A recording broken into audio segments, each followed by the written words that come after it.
everybody. So today's fun chat is about a box full of items handmade by Turkish prisoners in Cyprus during the First World War. Now, when I first found this rather unassuming box in our storeroom, I didn't realise its significance, but when I opened it, my face resembled more stunned mullet rather than curator extraordinaire, and I'll show you and you can see why. So I'm just gonna, wheel this open. And it is full of really colourful, wonderful stuff. Come and have a look, come. Ta-da! Look at this. So I'll take some objects out and we can have a closer look at them. Okay, first item. One red Turkish fez. This is cool. This is a carved stone pistol and it reads Turkish prisoners across the top. It has 1917 carved on the handle. And 1169 carved on this side, possibly with an initial above it. This bit spins. So we don't know who carved this or why, but it's here. How nice. What else do we have? So, it's a rather beautifully carved wooden box here. It actually, if you listen, it sounds like it contains worry beads. Also carved of wood. This is really special. So, not only is it just lovely and colourful, but it is a hand beaded snake, and can you see its face there? Look. So it's got a most lovely pattern picked out on its back, and underneath it has Turkish prisoners of war, Cyprus, 1916. Now it really is lovely, so it's worth a closer look. So I'm just going to show you and hope you can see. Can you see it there? Turkish prisoners of war, Cyprus. So just imagine the amount of work that would have gone into creating something like this, by hand.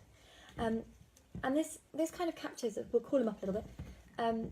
So as a prisoner of war, you had duties that you had to do, that you were forced to do. You were a prisoner after all, so a lot of that was work, but you did have some free time, and often the prisoners would use that to create handmade objects. We see this throughout prisoner of war camps across the world. Some people had more leisure than others and more scope to do so, but often arts and crafts were done by soldiers of all different backgrounds, whether they're prisoners or not, but we do find them coming out of prisoners of war quite a lot.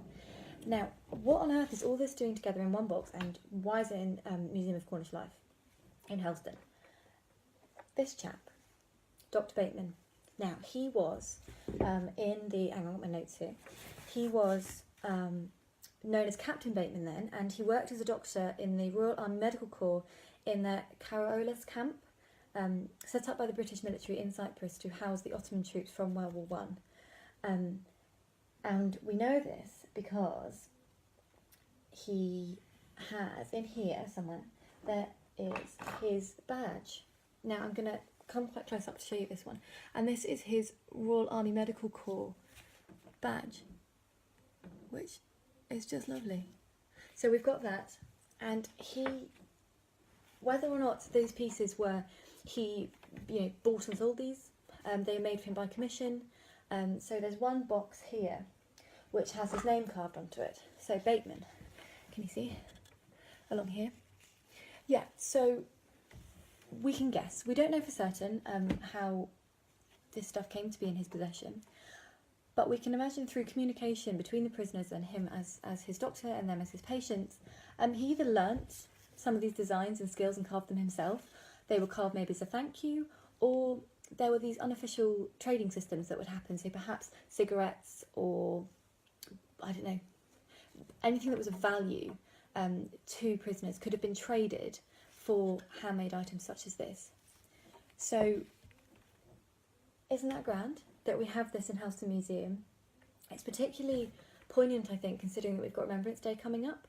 So it raises the question about what we remember, why we remember, and who we remember, and the crossovers between them. So we have Dr. Bateman, who worked as our army camp doctor, and we have these items made by prisoners, Turkish prisoners, and we don't know their names. We don't know where they came from, apart from the fact they came from Turkey.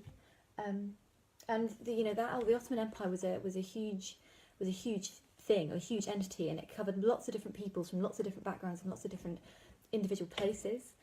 So all the work, all the effort that went into making all of these things, we still have a little bit of that here at Helston Museum, which, again, as I said, particularly poignant considering what we're remembering come the 11th of November. Anyway, thanks for watching, guys. I really hope you enjoyed it. Not to try and end on a sad note, of course, this is just wonderful. It is in the Curiosities exhibition. I found it in the storeroom, and who would have thought that such an unassuming box would have so many really interesting things in it. Thank you ever so much for watching. I get really excited about sharing this stuff with you, and I hope you really enjoy it watching, because I know it's fun for me. Alright, well, signing off now. Thanks so much for watching, and if you made it to the end, brilliant. It's quite a long video.